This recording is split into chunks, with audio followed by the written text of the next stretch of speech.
Nos, igazándiból csak kérdezni akarom, hogy ki hol jelöli az aktuális információkat a családdal kapcsolatosan. Én most a kajapótlást gyakorlatilag a kaptárak tetején oldottam meg.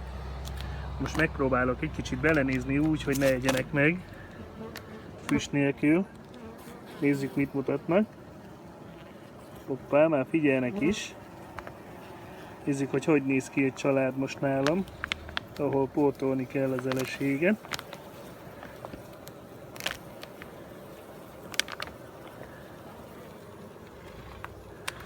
Nos, hát ez nem egy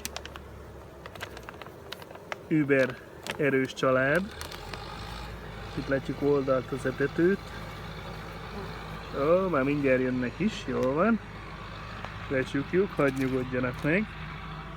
Visszatesszük a raktártetőjét, akarom mondani a kaptártetőjét, és megnézzük, hogy hogyan dolgoznak.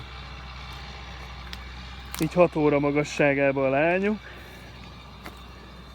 Hát nem tudom, hogy itt például mi lőtte őket. Gyakorlatilag az őrület határa. Ráadásul szúrnak, vadak, megesznek. A telefont is szeretnék megszúrni, mert persze az azért nem annyira sikerül neki. Az oldalam megvan, jól van. Na urak, ennyi volt a mai videó, mert lemarják rólam a ruhát a méhek. Üdvözlet mindenkinek, reméljük, hogy ti méheitek is jól vannak.